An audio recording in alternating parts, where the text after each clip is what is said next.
Hi, and welcome to today's episode of Breaking Pretty Girl Syndrome. I'm your host, Krystina Sloan, and today I'm so excited to announce our guest, Sarah Poet. Welcome, Sarah. Hello, thanks for having me. Yes, thank you so much for being here. And I'm actually going to let Sarah introduce herself to you guys. She does a lot of amazing work, and I love what she just said to me. So, do you mind telling everybody? Yeah, so I call myself a soul doula, truth teller, and modern healer. I'm kind of all of those things. My business is called Embodied Breath. And right now I'm working with a lot of women and couples on how to safely embody your personal truth, like the truth of your soul essence, and then how to safely communicate that and have that truth and honor that truth in partnership. And I love that. And I know it's so divine that we got connected because I feel like that's exactly where I'm at in my journey. Mm-hmm. And when you say that, I really hear true intimacy, just like true intimacy between human beings. Yeah, right. Right. When we get down to our true essence, we honor all of those traumas, but we choose not to identify with them anymore. Like we've done a lot of healing, we create safe space for all parts of ourselves. And then we find our true essence, and you can do this in conscious partnership and have it be honored, or you might be on a path where you're doing this by yourself so that you can enter the partnership that you really want to enter, Mm-hmm. So I'd love to hear from you what you see as far as what, as individuals, what can we access in partnership that we can't by ourselves? Because I know that's something I'm exploring and have experienced. Like in partnerships, I've had things mirrored back to me that I would have never seen otherwise. Yeah. So I'm kind of curious your Yeah. perspective on that. Yeah, what a deep question. I think it's that mirror, right? Like, oh my gosh, I have this blind spot that I couldn't even see. And this is kind of going deep fast, but that's sort of what I do. So, we often enter partnership, I believe, so that we can evoke those learning opportunities. It's a subconscious thing that we're doing, but when we're looking for a partner, we're often looking for the person that's going to satisfy us in some way, like meet our needs. And those needs, our desires, they might be really enlightened, or they might be associated with some sort of shadow aspect of ourselves that we're not even aware of, right? So if you, for example, really want a man to show up who can provide for you, maybe there's a shadow aspect that of your own I would call masculine essence as a woman, that there's some work there to be done around self-worth and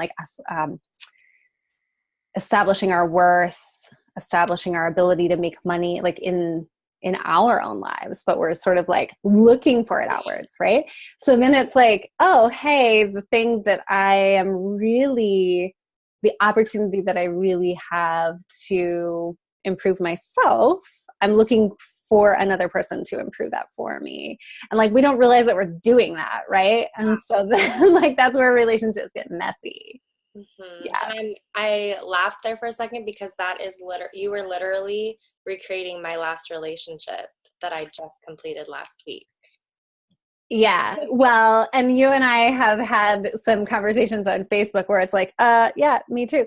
Yeah. And that was actually not exactly what I just said, but that was a layer deeper about what I was realizing in my last relationship too. Oh, I'm still looking for my self-worth outside of myself. Still, after all this time. After, questing after my self-worth for so long, it's oh, we just peeled a layer, and look, there's a different opportunity. Yeah. Yeah, and I guess I see the opportunity to connect that to the pretty girl syndrome and breaking it, because I can really see, how, Yeah. in all of it and everything I'm talking about peeling back the layers, sharing our true self. And there really is a beautiful opportunity inside of partnership and relationships to see that back at us and to be able to move forward. And so I love what you're doing, that you're talking about sharing our truths to others.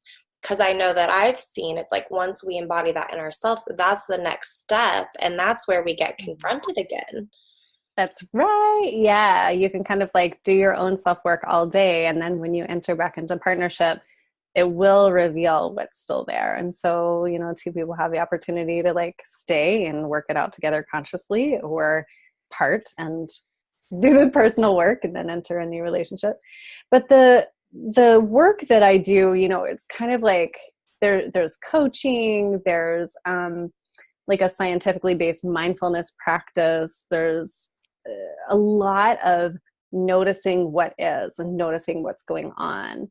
And then I teach people to communicate and attune to one another from that space of noticing, rather than trying to, you know, those conversations that so often end up in blame, like, well, you're doing this, well, you're doing that, like, no wonder we feel this way.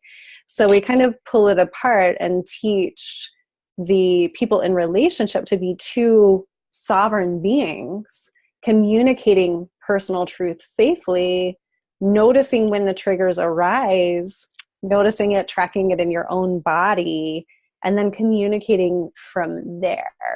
And when we do that, like, compassion increases, you know, acceptance of self and other really, really increases. So it's a different way of relating for sure. Yeah. Well, and I'll share that I know that everything you just said, I used to understand it conceptually, Mm-hmm. but it's a whole different world experiencing it. And I did just experience it. Like with my boyfriend, who we just completed our relationship last week, we were like bickering, total blame. And I would be like, whoa, what am I doing? And I realized that I would always have something that, like, it was his fault that I was being how I was being. And I was like, why can't I snap out of this? Why? And it's like I kept blaming it. And it was the wildest thing, because it honestly took me quite a few weeks to really be able to be accountable for it. And then I realized, as soon as I basically accepted that I can't blame him for how I'm being, even though I think he's doing the thing first, as soon as I was responsible for it, this whole world opened up that I could not even see before. Yay. It was wild. Yeah, right. So much so, like, when we're in those patterns, I mean, that's why I do what I do, right? Because, like, I'm kind of like the third mirror when I work with a couple. Mm-hmm. And, you know, my friend says it takes a second mirror to see a blind spot. And I'm like, oh, yeah. So all the time, people are like, I couldn't see that pattern that you see in our relationship because you're in it, you know, which does not mean that I always get it right in my own relationships, which we're talking about breaking pretty girl syndrome. Like, when my relationship ended at the end of 2018, like, it hit hard in January because, you know, I've been in business for like a year. It's still, you know, it's still getting going. And I was like, oh my gosh, I'm claiming to be a relationship like, all of the shame of like, well, you must not know. You must not know what you're doing. You know, like, I'm just totally putting it out here for our listeners, because there's this, you know, old habits die hard. There's this like expectation to get it right, which I would just lump right into that pretty girl syndrome, right? Yes. And so, you know, I was like, well, who am I to do this? Like, the shame hit, like, well, who am I if I can't uphold that relationship, that soul level relationship that I want to uphold? Like, who am I to offer this to other people? You know, 7 weeks later, I'm like, I'm damn good at this, but I'm sticking with it. But, you know, I had to go through the slump for sure. Or I could have avoided the slump. And this time I was like, I'm not avoiding the slump. You know, I'm not like, I'm breaking the syndrome of like, I have to get it right every time. I don't have to get it right every time. I mess up too.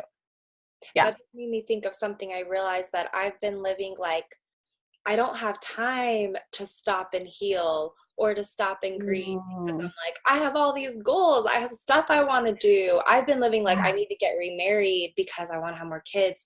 And I had that totally shattered because I realized like, wow, I'm not letting myself stop and address the things that really matter.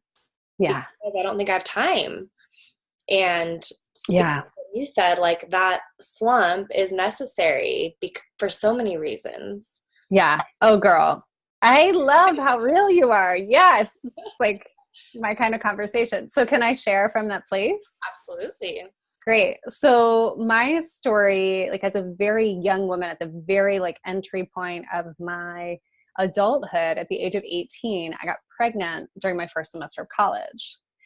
And I brought the baby to term, but she was adopted. I placed her in an open adoption. I know where she went. I know her still, which has been really amazing.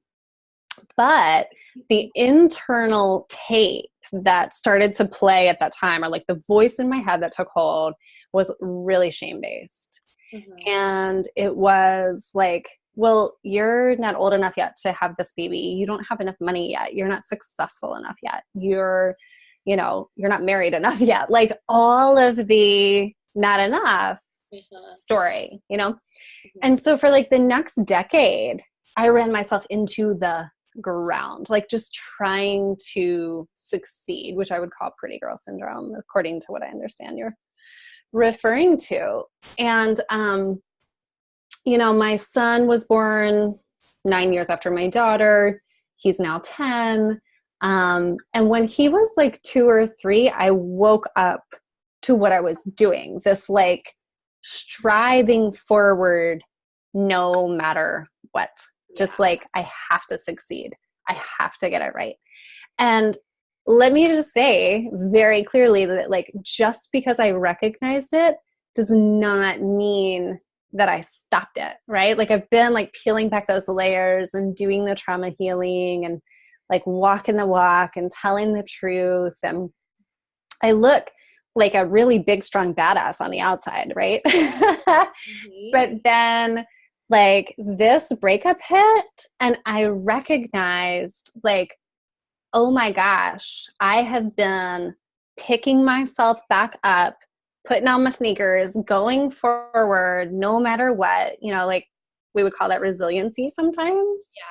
But it's got a shadow side too. It's like we can beat ourselves into the ground when we don't allow ourselves that time and space to just like go exactly with what we're feeling, go with the grieving, go with the failure. Like sometimes it's just utter friggin' failure and it's not fun, but we have to, continue to talk because I see that you're coughing. So I'm just like, failure is really important, and to let ourselves like go there and say, I don't know, and I didn't get it right this time, but I want to come back and do better and like embrace myself, because so often when we're just like doing the pretty girl thing or like the success thing or like the achievement thing, it's really ourselves that we put on hold back there somewhere along the line. Okay. So that's why I call myself a soul doula, because it's like when I'm working with women, we're like going back and getting the soul and like the pieces of the soul and, consciously bringing that forward, integrating. Yeah. And it points to the fact that pretty girl syndrome really it's our humanity. And as we start to break it down, it is just breaking down our identity that we've taken on as humans to protect ourselves and make it and succeed. And like you said, I love what you said, striving forward. I so relate to that. And that it makes me think too of just projecting. Like I spent most of my life projecting like, oh, this is how I want to appear. This is how I want to look like I'm living my life and like I have it all together. Mm-hmm. And I've had so many things now that have just really supported me. And they didn't seem like they were supporting me at the time. It felt like Oh, hardcore struggles. yeah. But then I arrived at a place where I was like, oh, I've been really called to presence. Like I now can actually see Yeah. that Mhm. like there's just this moment. And I mean, you know the feeling when you are just truly present and you just feel so at peace with where you're Yeah. at. Yeah. It's it's so worth it.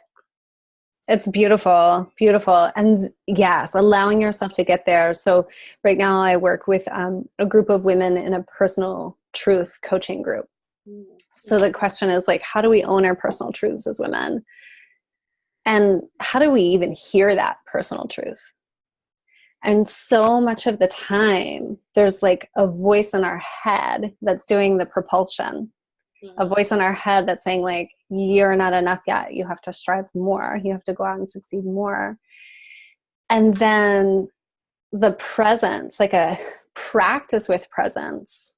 And for me, this has taken years and years and years to come out of that voice that's sort of just like looping, looping, looping, and come into like a soul essence and a heart essence where I'm really able to know myself again. And to be quite honest, I mean, I was pretty good at this, right? Like I formed this business, it's pretty conscious, it's pretty amazing. I got my ass kicked so hard in January by life, right? So that I could go another layer deeper. Mhm. But I recognized that, the time that I was pregnant with my daughter, I really was gifted. It was like a very spiritual experience. I was only going to be with her for 9 months. I knew her, like I knew her essence through and through. It did not happen that way in my pregnancy with my son. I was like gifted this like close knowing of this girl, you know? Mhm. And I mean, it was a very shameful, very like devastating time. And I went inward and I just took care of this little child that I was growing. And I understood Faith. I actually gave her the middle name Faith. Oh. And I was like raised Methodist and had totally rejected that whole religious thing. And I was laying there and I'm like just picturing myself as an 18-year-old, like laying in the bed, like growing this baby, and I'm like, I get this faith thing. I just like get it in a way that I had never known it. And then like through the striving, I had actually forgotten it. And I Mhm. consciously like knew for the last year that it was something that I was coming back to. I mean, I have a spiritual practice, I have an energy practice, like I have an altar, but I didn't understand this like essence of a faith that was bigger than myself, because when you're in that striving and success mentality, that's like, I have to be pretty enough, I have to be good enough, you're thinking that you are your own locus of control and you're like missing the interaction with the whole universe. Mhm. And so this past 6-7 weeks has been this like, the universe is like, so do you still think you're in charge? Like, you want to go another round? And I'm like, no, I'm so humbled right now. But like, I mean, I'm joking, but I inherently cycled back around to this understanding of faith that's possibly even bigger than I knew 18 years ago. But really beautiful, really like, such a deep invitation to surrender to, like, it's not even about being good enough. It's not even about like proving self-worth. It's not about like getting it right or achieving anything. It's like, I just came to be me. Mhm. Like, that's Yeah. all we have to do. Yeah. Yeah. And it's Yeah. crazy. It's crazy to be like, wow, that's actually it. Like it's not easy. All I have to do is be me and not try and show up and that's it. Yeah. Right. Which is why I work with women, right? Because if I can like take any time and suffering off of somebody else's path by holding that Oh space, my goodness. sign me up, because it's like, it's a pretty lonely road to walk when you're walking back to yourself as a woman and you're doing it alone. So Yeah, and I kind of want to Yeah. like highlight that and pause there for a moment, because like if that's the one thing that all the women watching this show got, Uh-huh. that would be it. So that's your takeaway right there. And we're all in it Right. together. Yes, like we've Yeah. all been there. And Right. it really does take people. I actually had my first tribe meeting last night with my three sisters. We're doing a tribe called Bliss that Lori Cool. Harder created. Okay. And I one of the questions is, why do you want this tribe? And I said that I've realized, like in my life, and it's predictable and I've accepted it, I'm always going to be going up and down. Like that's Mhm. just how life goes. And I know even like my performance goes up and down. My willingness to show up, my moods, it all goes up and down. But when I have people around me who see me for who I really am in those moments, it Yeah. actually is not such a hard dip, because they can lift me up when I don't feel like I can. Yeah. Absolutely. I mean, connection is vital. And we live in a culture that really prioritizes independence. Mm-hmm. And we get in this trap as women. I kind of mentioned the resiliency trap, you know, like we see the words badass and resilient, and like we really think, I think it's really dangerous. I lived there for a long time. Like I have a lot of black tattoos because I'm like, yeah, I'm resilient. You know, I mean, they're beautiful. They're like flowers, but they're like badass, right? And I love them. And I'm getting a red tattoo this week because I'm like, oh my gosh, can we soften? Can we go beyond thinking that we have to do it all ourselves? Like it's not just about being as tough as possible at all. So when this when 2018 just like ended with a bang, and I decided, you know, I have this public profile. I'm not going to hide what I'm going through, which I made a year ago. I would have probably decided to do that Mm-hmm. because I was still thinking like I have to get it all right. And then I was like, exactly what's happening is what's right, and I'm just going to like model being in it and going through it. And a friend of mine said, you know, I'd like to gift you this inner presence coaching that she does. She's like, Spirit's telling me to reach out to you and see if you want this. And I was like, yes, please, you know, and I took so much help at that time, and people were gracious to give it, but I was done trying to do it on my own anymore, Yeah. you know? Yeah. And it took, I was going to say that it took so much time off of that healing process, but actually, like, it would have been a very different healing process. It would have just been me saying, like, I got this. I'm good. I'm okay. I Yeah. can keep going, you Totally. know? But I was like, I'm actually not okay right now. Help. Yeah. I Yeah. love that. So Yeah. what would you say to a woman who is feeling like she's in that shame right now? Like, what is something to move through it and to maybe like feel like there's something to reach for? Right. So all emotions are temporary. All emotions have a frequency and they're all temporary. So stop running from the thing, first of all. And like any sister is strong enough to sit with her shame and be like, geez, this ugly thing that I've been running from, I can actually look at it.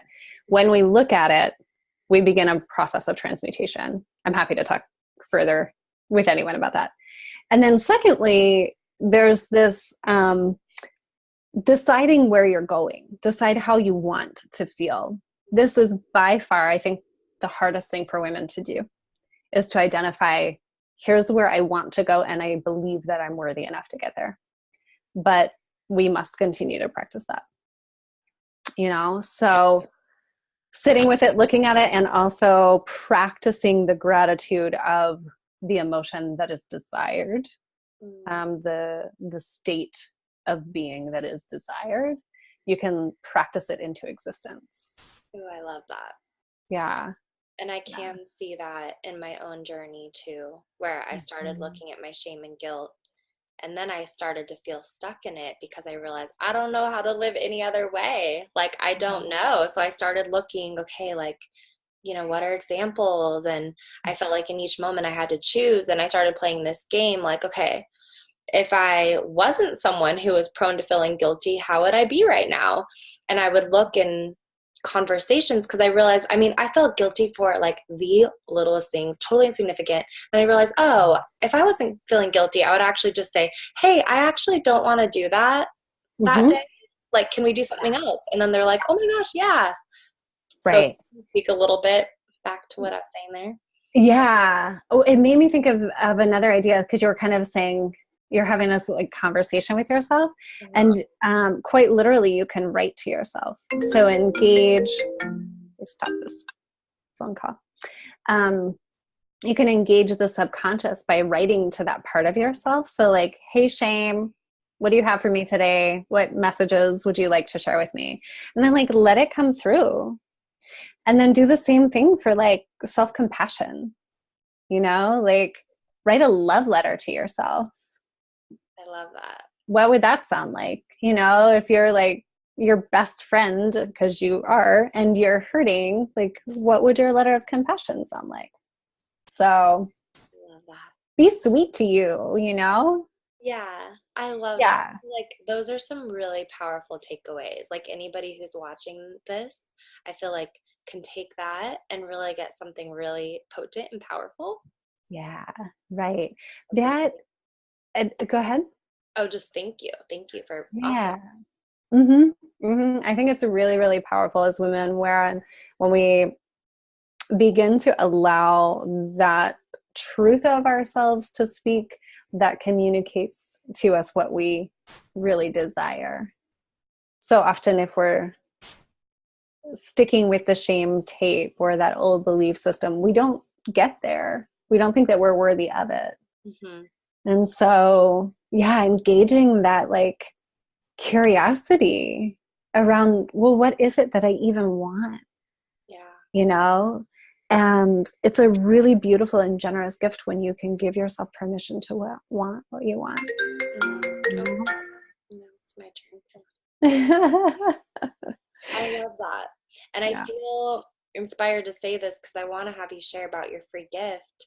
I Mm. almost want to like connect what I feel is happening here. Is just Yeah. that here we are as women. We just connected. I honestly, I know I added you on Facebook. I don't even remember how or why. I don't remember how Yeah. I saw you. I know we have some mutual friends, but yeah, I don't know. It just was so meant to be, like so divinely orchestrated, and we both see our humanity. We're so imperfect. I mean, and we're so the same as every woman who doesn't Yeah. feel like she is yet. And we're just out here Mhm. willing to talk about it, and that's automatically shifted things. Yeah. Is there anything Yeah. you want to add to that to kind of like wrap up? It's just so powerful. Just thank you for your mission. And I don't know if I noticed it because I was kind of living my mess out loud, or if we're kind of collectively doing this, but I saw so many powerful women, like in my soul family, saying, you know what, like, F that, we're not going to pretend anymore. And like, ooh, I just got chills when I said that. It's like this, like, facade is crumbling, you Yeah. know, Mhm. where the the beauty is in the imperfection and the willingness to sit with the imperfection and embrace the imperfection. And it's really like all we want from each other. Yeah. Like, if I can cycle back around to a partnership for just a second, it's like you just want to be able to be like imperfect and loved with your person. Like, can we just be gentle with each other, please, and like grow together, Sounds like I think that'd be my definition of bliss right now. Seriously. Yeah. Yeah, I just want to be imperfect Yes, and have it be okay, like, and I think we get there by like making it okay with us. for sure. Yeah. Yeah. Well, I would love for you to share your free gift now with everybody. I think it's so perfect on top of everything we just talked about. Yes. So I recorded a meditation and activation, I call it. It's called an activation because before doing so, I'm in a meditative space. I'm calling in spirit. And so it's meant as, spiritual medicine. I've never said that before, but I just did now. And so you should, if you participate in it, it could be activating. You could feel differently. You could get a little charge from it, which is amazing. You can let me know if that happens or not.